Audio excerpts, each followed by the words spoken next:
Баршаңызға сәлем, каналыма қош келдіңіздер. Бүгін сіздермен жақында келе жатқан Құрбан айт туралы айтатын боламын. Өте маңызды ақпарат, мұқият тыңдап алыңыздар. Қазақстан мұсылмандар діни басқармасының шариғат және пәтуа бөлімі 2023 жылғы діни күндер кестесін шығарды. Яғни кестеге сәйкес Құрбан айттың бірінші күні 28 маусымда басталып, 30 маусымда аяқталады. Құрбан айттың негізгі мақсаты Алла разылығы үшін құрбандыққа мал шалу. Бұл мереке қарсаңында миллиондаған мұсылмандар Арафат жазығында құлшылық етіп дұға оқиды. Құрбан сөзі араб тілінде жақындау дегенді білдіреді. Яғни жасаған сауап істер арқылы жүректі тазартып, Аллаға жақындай түсу. Ал діни терминдік мағынасы шарттарымен санаса отырып, құлшылық ниетімен мал бауыздау дегенге саяды.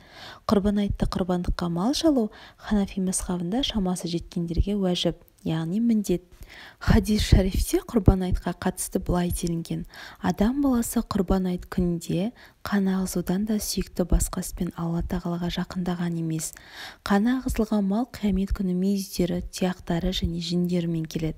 Ағызылған қан жерге тамбай жатып, Алла тағаланың құзырында үлкен мақамға жетеді. Сондықтан құрбандарыңды көңіл ризашылығымен шалыңдар. Құрбан айттың ислам дініндегі маңызы қандай? Алла тағаланың әмірлерін орындау әрдайым ризашылығына жақындатып, ақыретте сый-сияпатына кенелтеді. Құрбан шалуда Алла тағаланың арнайы әмірі болғандықтан, бұл әмірді ықыласпен орындаушы Раббымыздың ризашылығына қауышып, ана дүниеде жүзі жарқын болып, мол сауабына кенелері сөзсіз. Пайғамбарымыз, оған Алланың салауаты мен сәлемі болсын, басқа хадистерінде Алла разылығы үшін шалынған құрбанның әрбір қылына сауап бар екенін бұлай сеншілеген. Сахабалар Алла елшісіне: «Уа Алланың елшісі, құрбандық деген не?» деп сұрақ қояды. Құрбандық сендердің Ибрахим бабаларыңның сүннеті дейді. Одан бізге қандай сауап бар? Әрбір тал қылшығы үшін сауап аласыңдар. Қойдың жүнінен ше, қойдың жүнінің әрбір тал қылшығына да сауап жазылады делінген. Шындығында Алла тағала біздің шалған құрбандықтарымыздың ағызылған қанына немесе етіне мұқтаж емес. Біздің шалған құрбандығымыздың еті немесе қаны Алла тағаланың құзырына жетпейді. Бірақ біздің оның әмірін деп орындауымыздағы ықыласымыз бен ниетіміздің Алла тағалаға жетіп, ризашылығына себеп болары сөзсіз. Адам баласы құрбан айтта құрбан шалу арқылы ұлы жаратушысының өзіне берген сансыз нығметтерінің шүкірін өтеп, күнәларына кешірім тілейді. Құрбандық шалудың мұсылман үшін беретін пайдасы ұшан теңіз.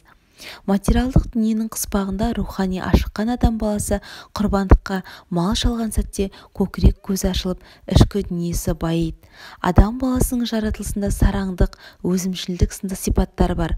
Құрбан айтта осындай жағымсыз мінез-құлықтың орын алуы тыйылады. Құрбан айтта тұрмысы төмен, жағдайы нашар адамдардың жүзіне күлкі үйіріліп шаттанады. Құрбан шалудың арнайы уақыты бар ма? Құрбан шалудың уақыты Құрбан айттың бірінші күні айт намазынан кейін басталып, айттың үшінші күні ақшамға аз уақыт қалғанға дейін жалғасады. Белгілі себептерге байланысты Құрбан айт намазына бара алмай қалған адамның намаз оқып болатын уақыт өткеннен кейін құрбан шала беруіне болады. Пайғамбарымыздан құрбан шалудың уақытына байланысты бірнеше хадис риуаят етілген. Аллахтың елшісі: біздің бұл күнде алғашқы жасайтын ісіміз намаз оқу, сосын қайтып келіп құрбанымызды шалу. Кім осылай істесе біздің сүннетімізге ергені, ал кімде-кім бұдан бұрын құрбан шалатын болса, бұл құрбанның отбасына берілген еттен айырмашылығы жоқ. Бұның құрбан болуы мүмкін емес. Құрбандыққа қандай мал шалу керек? Қой, ешкі, сиыр және түйе малдарын ғана құрбандыққа шалуға болады. Құрбан ретінде шалынатын қой және ешкі кем дегенде 1 жасар, сиыр 2 жасар, түйе 5 жасар болу керек. 6-7 айлық кепе қозы 1 жасар қой сияқты семіз етті болса, құрбандыққа шалуға жарайды.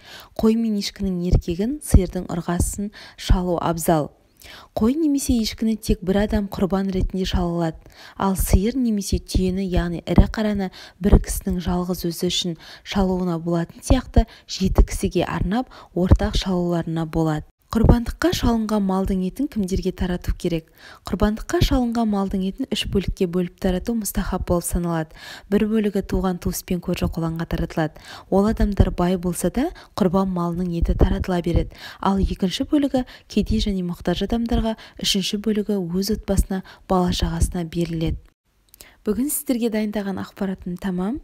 Пайдалы болса, өте қуаныштымын. келесі кездескенше сау болыңыздар. Каналға тіркеліп, лайк басып, комментарий қалдыруды ұмытпаңыздар.